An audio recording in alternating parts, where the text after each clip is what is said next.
제자들이라는 제목으로 말씀 전가하도록 하겠습니다. 우리 제목 같이 한번 해보겠습니다. 시작. 예. 지난 주일까지 2주간에 걸쳐서 안식일에 대하여서 살펴보았습니다. 안식일에 무엇을 하면 안 되고 무엇을 해야 되어지는가에 대한 예수님의 기준들을 예수님께서 말씀해 주셨습니다. 그런데 그 예수님의 기준은 상당히 충격적이었고 엄청난 파장을 일으켰습니다. 예수님의 기준은 단순하게 주일날 무엇을 하고 안 하고의 문제가 아니라 하나님을 잘 믿기 위해서 반드시 엄격하게 지켜야 되는 율법에 대한 도전으로 인식되어졌던 것입니다. 예수님의 기준은 한마디로 사람이 안식일을 위해서 있는 것이 아니라 안식일이 사람을 위해서 있는 것이다. 인자는 안식일의 주인이다 라고 하시면서 안식일에 대한 분명한 기준을 예수님께서는 말씀하셨습니다. 이런 예수님의 기준은 당시의 종교 지도자들인 바리새인과 서기관들에게는 도저히 그냥 넘어갈 수 없는 문제였습니다. 왜냐하면 이것을 묵인하고 허용하게 되면 자신들이 지금 그렇게 지키려고 하는 이 율법의 모든 것들이 다 허물어지고 깨어지고 나아가 하나님께 범죄할 수밖에 없기 때문이라는 것을 알았습니다. 그 위기감 가운데 이들이 그러면 우리는 어떻게 해야 될까라고 고민하다가 결국 그들은 자신들의 율법을 지키기 위해 예수님을 죽여서 이 상황을 좀 해결해 보자라는 의논을 하는 데까지 이르게 되었던 것입니다. 그러니까 예수님과 종교 지도자의 지금 관계는 아주 심각한 지금 위기 상황에 처해졌습니다. 이런 매우 긴박한 위기 상황에서 예수님은 어떻게 하셨나요? 오늘 본문 12절입니다. 같이 보겠습니다. 시작. 이때 예수께서 기도하시러 산으로 가사 밤이 새도록 하나님께 기도하시고. 아멘. 예수님께서는 종교 지도자들이 자신을 죽이려고 계획을 세우는 상황에 그 상황을 해결하기 위해서 뭔가 방법을 취하지 아니하시고 산으로 가셔서 기도하셨습니다. 그런데 대충 기도하신 게 아니라 밤이 새도록 하나님께 기도하였다라고 말씀하고 있습니다. 여기서 우리 한 가지 좀 확인 한번 해볼까요? 예수님께서는 왜 산으로 가셔서 밤이 새도록 하나님께 기도하셨을까요?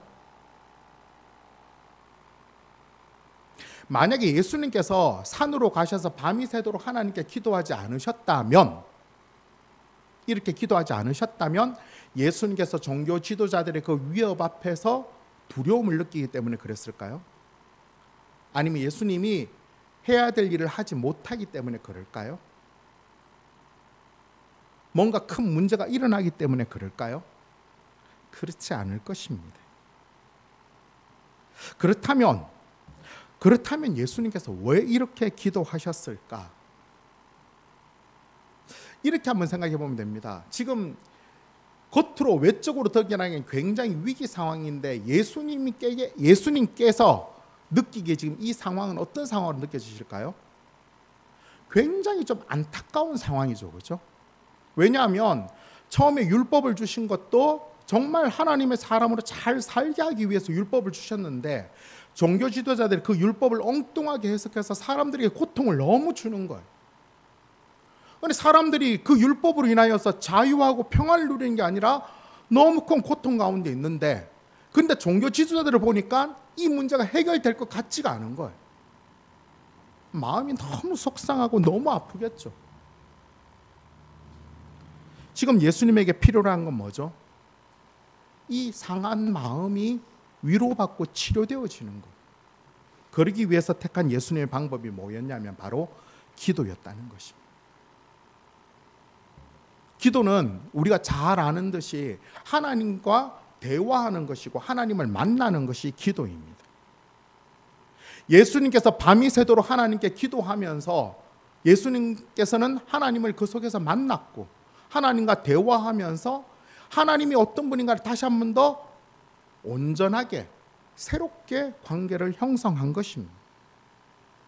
그래서 더 이상 자신들을 위협하는 종교 지도자들의 그 위협도 아무런 문제가 되지 않는 것입니다. 왜? 전능하신 하나님께서 이야기하고 계시니까. 그 하나님의 은혜가, 하나님의 역사하심이 있다는 것을 다시 한 번 더 확인하게 되니까 예수님 마음이 어때요? 다시 평안을 얻을 수 있는 거예요. 왜? 하나님께서 기억하실 것이기 때문에. 또 승리를 소망할 수 있게 되죠. 하나님께서 이루실 것이기 때문에. 예수님께서는 밤이 새도록 하나님께 기도함으로 말미암아 그 마음이 위로함을 얻었었고 그 마음의 평안과 승리를 누리게 된 것입니다. 오늘 우리는 이런 예수님의 모범을 배울 필요가 있습니다. 우리도 살다 보면 어쩌면 매일 매순간 위기의 상황이 우리들에게 계속해서 닥쳐옵니다. 물론 예수님처럼 우리를 죽이려고 하는 위기까지는 아니더라도 항상 힘들고 어려운 위기 상황에 노출되어져 있습니다.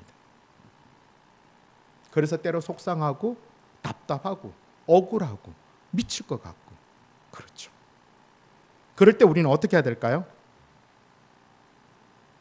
하나님을 알지 못하는 자들에게 아주 쉽죠, 그죠? 막 그들과 똑같이 싸우든지 욕을 하든지 아니 막 술을 만인장 먹든지 아니면 그냥 막 될 대로 되나시고 다 포기해버리든지.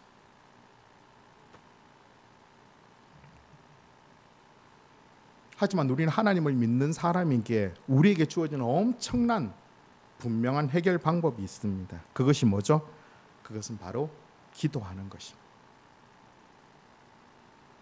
하나님께 기도함으로 말미암아 그 하나님을 다시 새롭게 만나는 것이고 그 하나님의 음성을 들을 수 있고 그 하나님의 인도하심을 우리가 볼 수 있게 되는 것입니다. 우리가 기도할 때 하나님을 만나게 돼요. 근데 그 하나님은 어떤 하나님이죠? 우리를 너무나 사랑하신 하나님입니다. 그래서 독생자 예수 그리스도까지 이 땅에 보내셔서 우리를 구원해 주신 그 하나님이십니다. 우리가 하나님께 기도함으로 말미암아 그 하나님을 만날 수 있게 되는 거예요. 그 하나님이 우리에게 나쁜 걸 주실까요? 아니에요. 그 하나님은 우리가 기도할 때 항상 그렇게 이야기하시죠. 가장 좋은 것을 주겠다라고. 너에게 꼭 필요로 한 길로 내가 인도하겠다라고.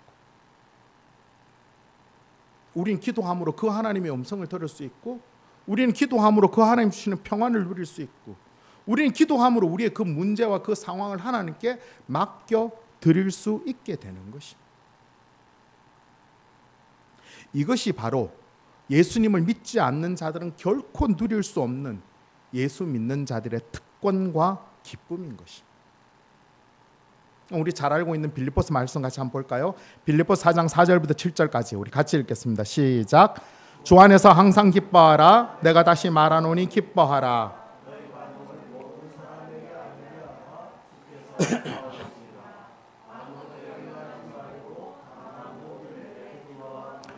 너희 구할 것을 감사함으로 하나님께 아뢰라.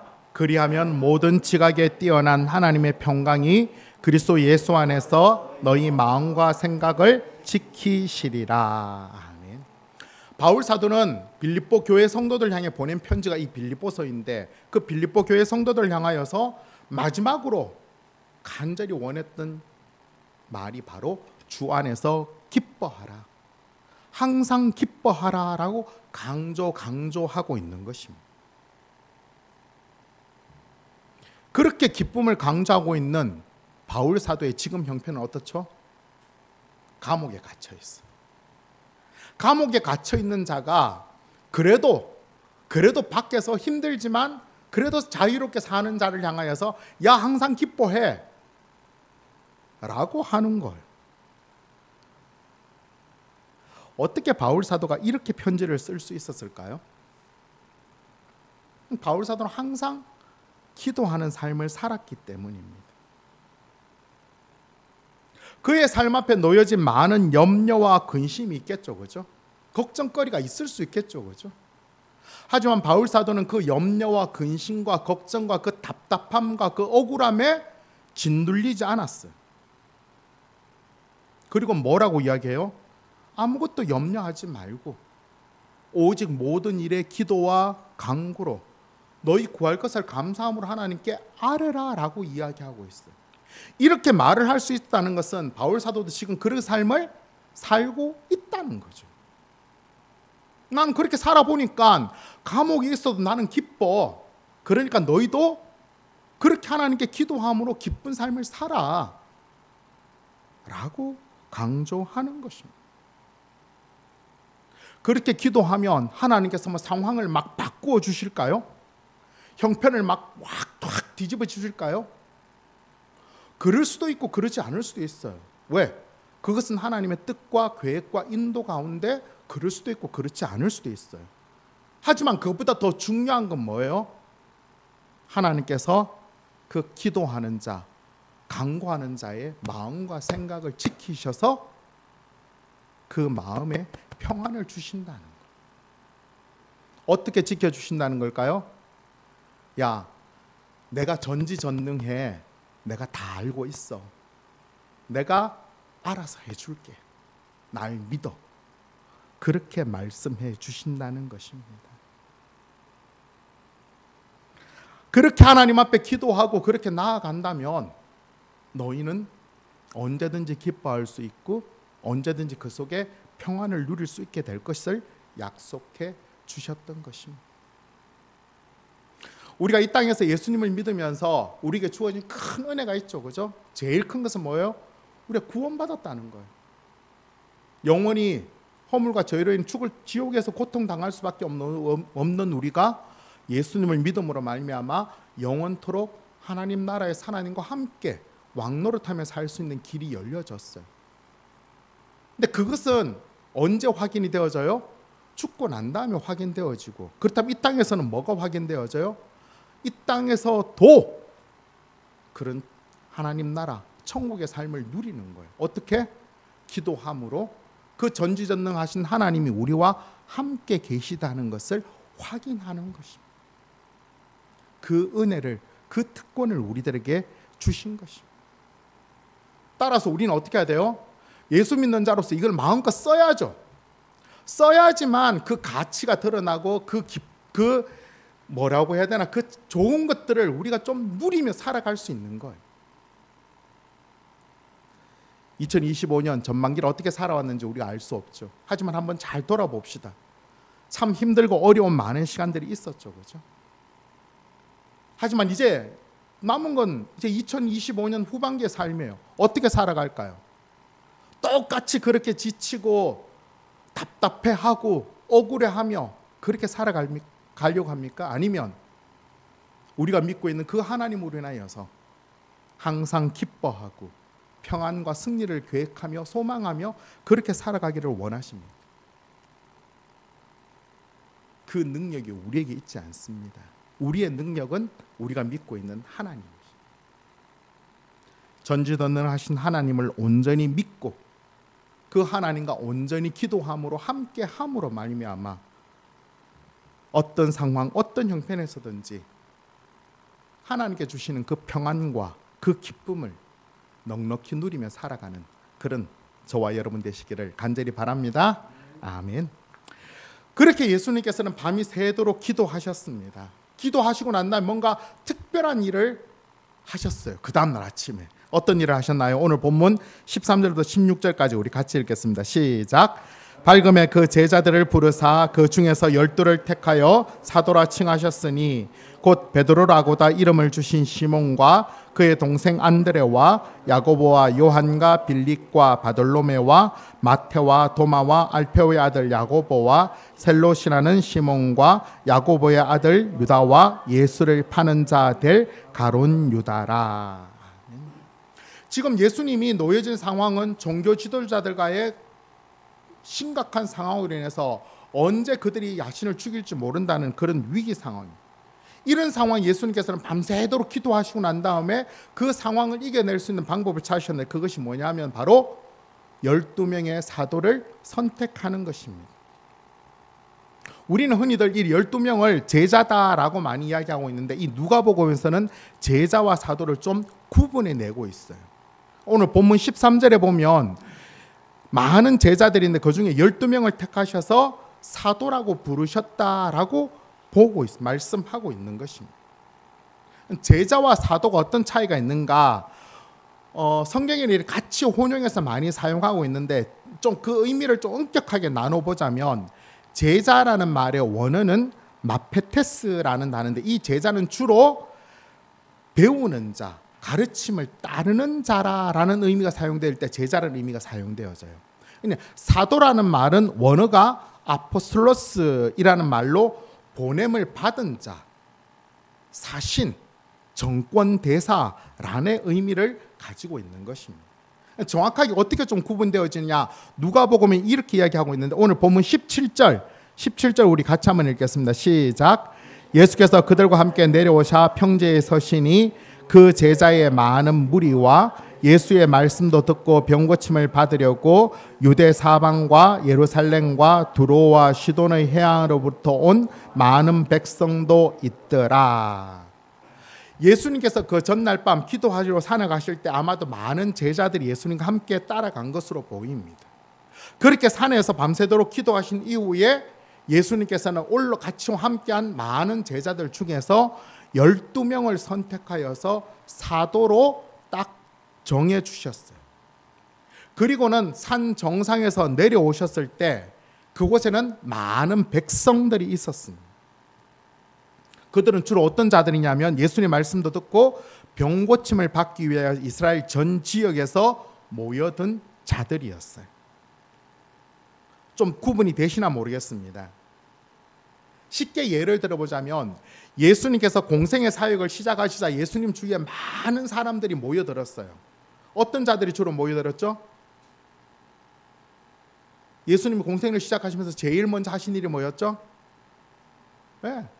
말씀을 가르치시고 병자들을 고치시고 귀신을 내어 쫓으셨어요. 그러면 예수님 주위에 어떤 사람들이 모여들었을까요? 네. 제일 처음에는 예수님 말씀을 듣고자 하는 자들, 또 병든 자들, 또 귀신 들린 자들, 그들이 많이 모여들었을 거예요. 그들이 예수님께 모여든 목적은 뭐죠? 그거 하나였어요. 그냥 좋은 말씀 들으려고, 또 병도 고치려고, 귀신도 내어 쫓으려고, 그 목적 때문에 예수님께 모여들었어요. 성경에는 이런 자들 향하여서 무리라고 이야기하고 있어요. 근데 그 중에서, 그 많은 무리 중에서 어떤 자들이 있을까요?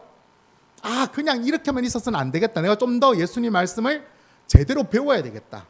질문도 하고 예수님 말씀을 다시 듣기도 하고 자세히 듣기도 하고, 또 예수님께서 병자를 고칠 때 가서 뭔가 돕기도 하고 섬기기를 원하는 그런 자들이, 그들은 바로 그 무리 중에서 더 예수님께로 가까이 든 제자들이에요.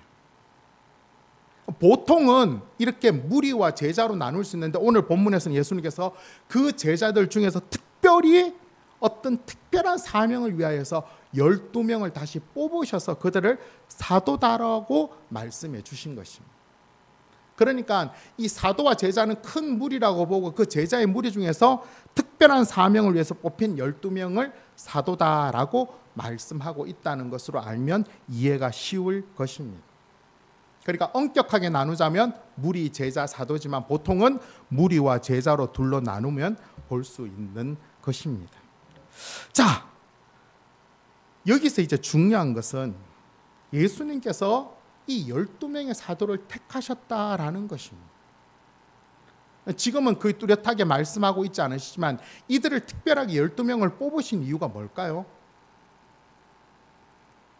아까 사도라는 이름의 말의 뜻이 뭐라고 했죠? 보냄을 받은 자.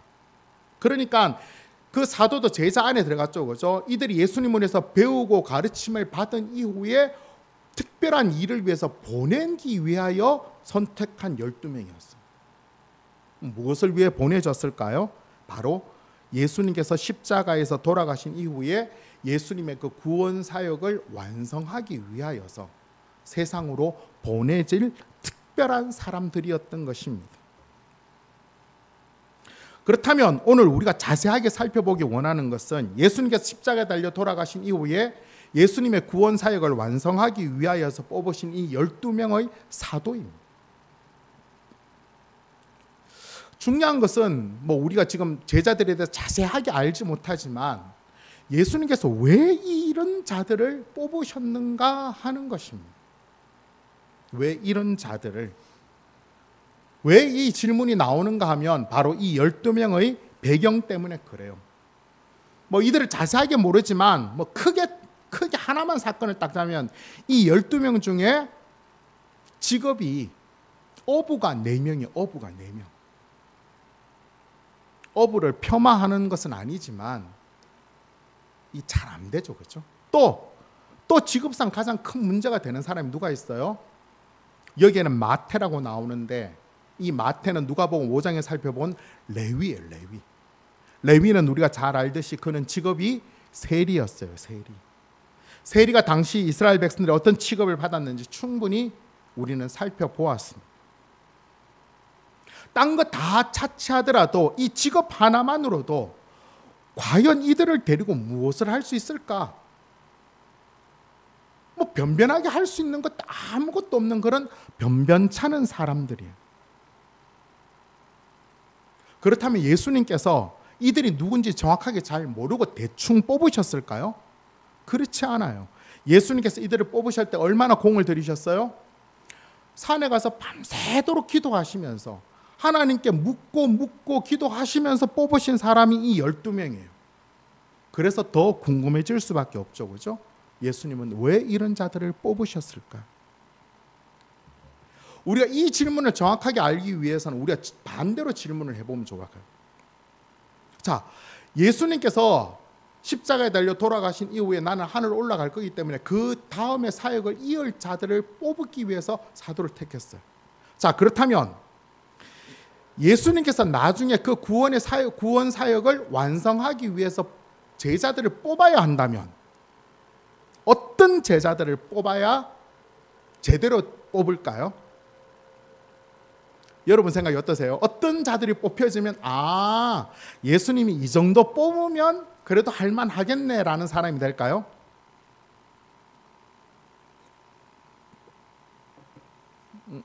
뭐 별로 생각이 없으신가요? 일단은 어떤 사람이 뽑혀야 돼요? 네, 일단은 좀 똑똑한 사람이 있어야 되겠죠, 그죠? 적어도 예수님의 말씀을 막 이렇게 자세하게 지혜롭게 좀 이야기할 수 있는 그런 사람이 돼야 되잖아요. 또 어떤 사람이 있어야 될까요?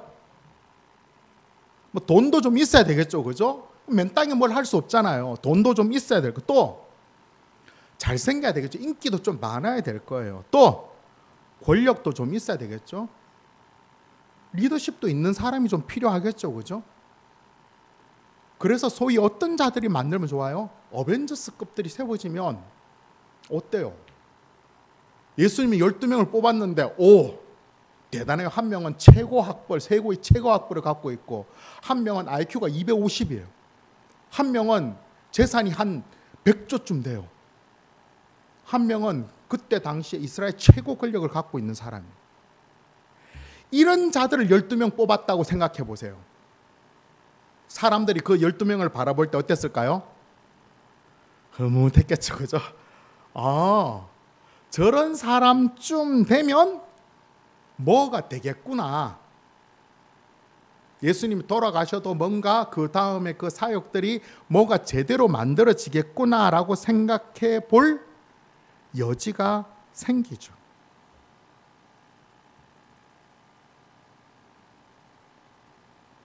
그런데 예수님은 아주 정반대의 사람을 뽑으셨어요. 왜 그러셨을까요? 뭐가 문제일까요? 그것은 바로 예수님께서 완성하려고 하는 구원의 문제. 포인트가 완전히 달라지는 것입니다. 뭐가 문제냐면 우리 마태복음 20장 25절부터 28절까지 우리 같이 한번 읽어보겠습니다. 시작. 예수께서 제자들을 불러다가 이르시되 이방인의 집권자들이 그들을 임의로 주관하고 그 고관들이 그들에게 권세를 부리는 줄을 너희가 알거니와 너희 중에는 그렇지 않아야 하나니 너희 중에 누구든지 크고자 하는 자는 너희를 섬기는 자가 되고 너희 중에 어뜸이 되고자 하는 자는 너희의 종이 되어야 하리라. 인자가 온 것은 섬김을 받으려 함이 아니라 도리어 섬기려 하고 자기 목숨을 많은 사람의 대속물로 주려 함이니라. 아멘. 예수님께서 십자가를 지시기 위해서 올라가던 중 제자들은 막 싸웠어요. 왜? 이제 예수님이 올라가시면 예수님이 세상에 이스라엘의 왕으로 세워질 거고 그 왕은 단순히 이스라엘이 아니라 온 땅의 왕이 될 건데 그렇다면 넘버 2, 넘버 3, 넘버 4는 도대체 누가 될 것인가? 예수님께서 그들을 향하여서 분명히 말씀하셨습니다. 내가 세우려고 한 나라, 내가 이루려고 하는 그 구원은 그런 나라가 아니라는 것입니다. 너희들이 지금 착각하고 있고 오해하고 있구나. 너희들이 원하는 것은 세상을 마음대로 하고 큰 권세를 부리거나 큰 자가 되거나 어뜸이 되고자 하는 자, 너희들이 원하는 건 그 세상이라면, 그 나라라면, 그 구원이라면 내가 주고자 하는 나라는 오히려 종이 되어야 되고 섬겨야 되며 심지어는 자기 목숨을 내어 주어야 되는 그런 나라며 그런 구원이다라는 것입니다. 제자들이 꿈꿨던 그런 구원, 그런 나라가 되기 위해서는 어떤 제자들이 필요해요? 네. IQ 250에 최고 학벌과 엄청난 돈과 권력을 가진 자가 되어야 돼요. 왜? 그것을 꿈꾸기 때문에. 하지만 예수님이 주시고자 하시는 그 구원, 그 구원의 완성을 위해서 필요로 한 자는 어떤 자예요? 예수님만을 온전히 믿는 자가 필요한 것입니다. 예수님께서 원하시는 제자와 사도는 세상에서 잘 나가고 강하고 권세 있는 자가 아니라 오직 하나님만을 믿고 온전히 순종하며 예수님을 닮아 작은 예수가 되고자 하는 그런 자들, 모든 것이 하나님의 은혜와 하나님의 하나님만을 나타낼 수 있는 자, 그들이 필요했던 것입니다. 그 기준에 합당한 자들이 바로 이 12명이었던 것입니다. 이 부분은 바울 사도행전에서 더 확실하게 말씀하고 있습니다. 고린도전서 1장 26절부터 29절까지 우리 같이 읽겠습니다. 시작. 형제들아 너희를 부르심을 보라. 육체를 따라 지혜로운 자가 많지 아니하며 능한 자가 많지 아니하며 문벌 좋은 자가 많지 아니하도다. 그러나 하나님께서 세상에 미련한 것들을 택하사 지혜 있는 자들을 부끄럽게 하려 하시고 세상에 약한 것들을 택하사 강한 것들을 부끄럽게 하려 하시며 하나님께 세상에 천한 것들과 멸시받는 것들과 없는 것들을 택하사 있는 것들을 폐하려 하시나니 이는 아무 육체도 하나님 앞에서 자랑하지 못하게 하려 하심이라. 아멘. 아멘. 예수님께서 원하시는 그 구원의 완성은 자신의 힘과 능력을 가지고 이루어 자랑하는 그런 구원이 아니라 오직 하나님의 은혜와 능력이 전부이심을 고백하는 그런 구원인 것입니다. 이 세상이 그 구원의 결정체 전부가 아니라 하나님께서 이루고자 하실 그 영원한 삶, 그 삶이 전부임을 예수님은 분명히 하셨던 것입니다.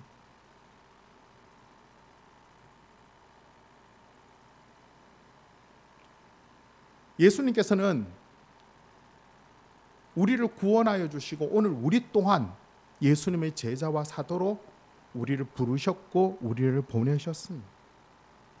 우리가 이 땅에 살아가는 삶의 모든 의미가 바로 그 삶인 것입니다. 그렇다면 우리는 어떤 삶을 살아야 되는지에 대한 분명한 기준들이 세워진 것입니다.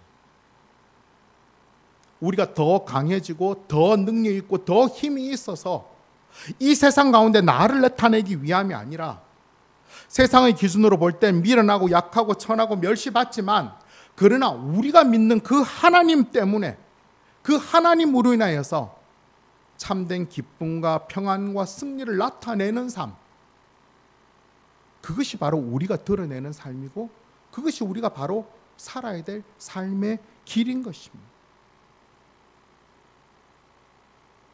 예수님은 우리에게 그런 구원을 완성하기를 원하고 계시는 것입니다. 영화 반지의 제왕을 다 보셨죠? 시리즈가 여러 개 나오죠, 그죠? 반지의 제왕에서 가장 강력한 힘이 뭐죠? 예, 어떤 반지? 절대 반지, 절대 반지. 그거 끼면 어떻게 돼요? 안 보여 사람들이. 그래서 뭐든지 할 수 있어요. 그 절대 반지를 끼면 자기가 원하는 모든 것을 할 수 있어요.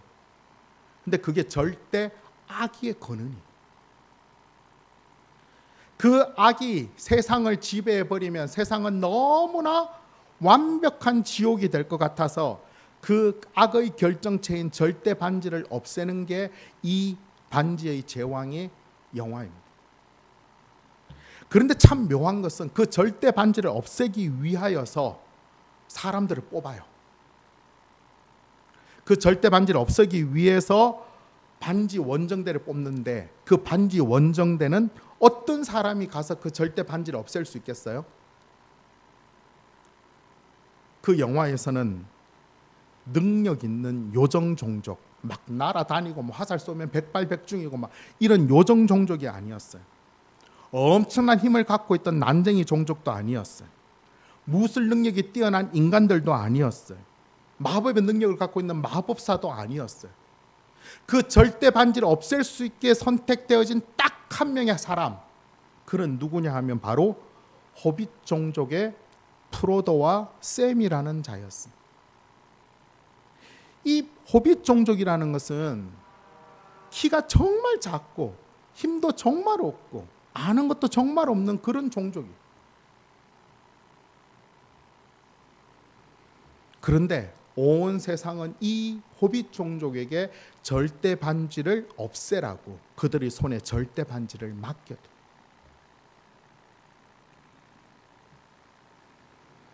왜 그랬을까요?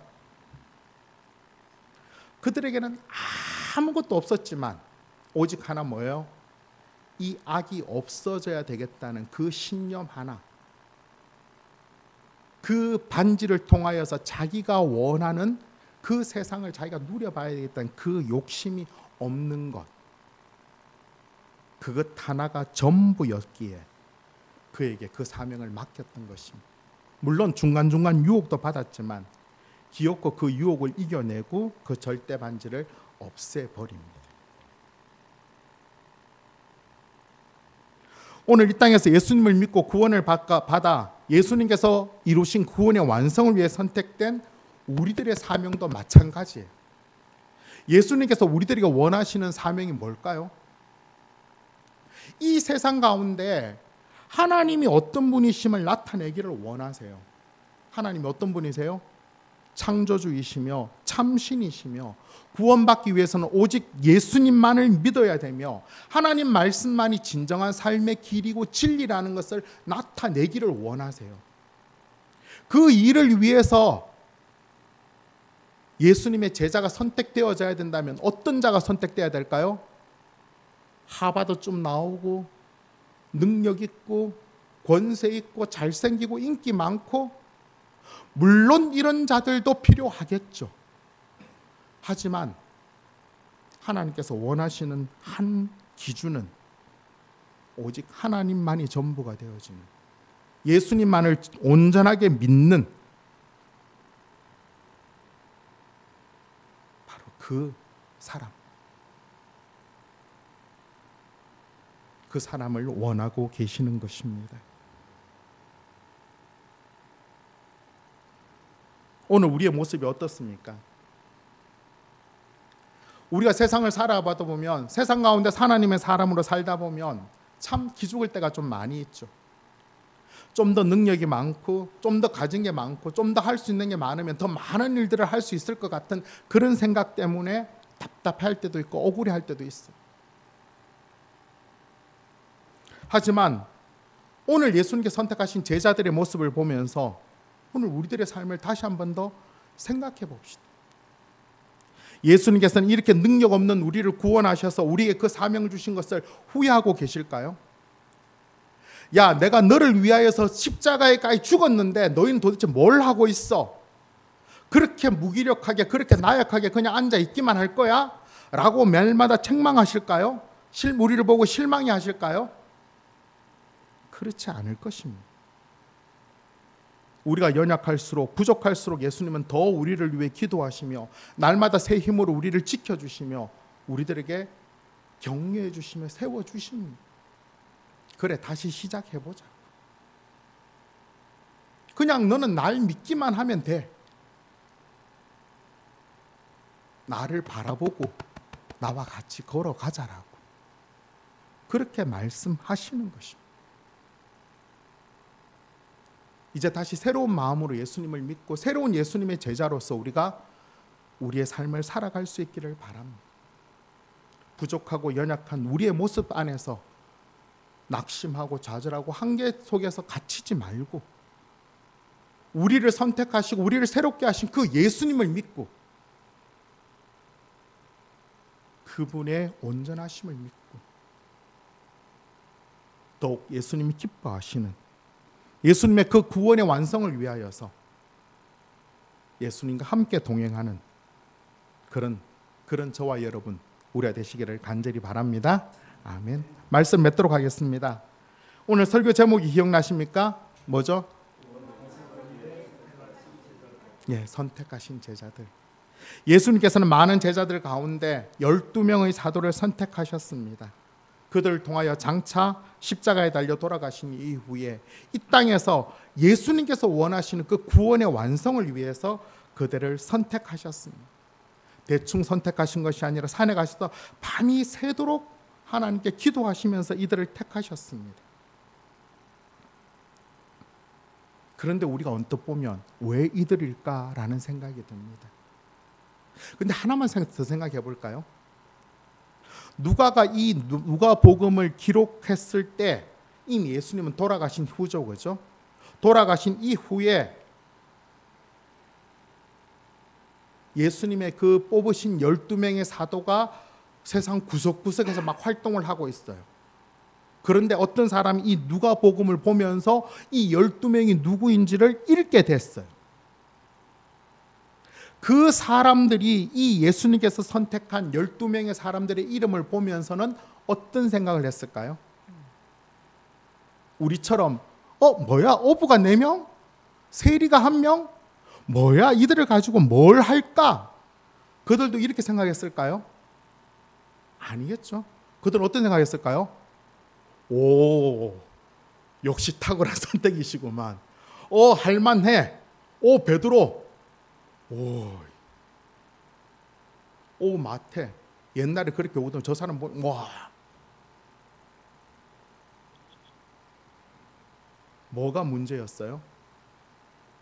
그들의 능력이 문제가 아니었어요. 그들 가운데 누가 그들과 동행하며 그들의 삶의 주인이 되는가의 문제였던 것입니다. 그들은 하나님을 믿었고 예수 그리스도를 전거하기 위하여서 성령의 능력을 덧입을 때 그들의 삶은 완전히 바뀌어졌고 그들은 예수님의 뽑으신 그 선택된 제자로서 사도로서 그 사명을 충성스럽게 감당하였었고 많은 사람들에게 인정받을 수 있었을 것입니다.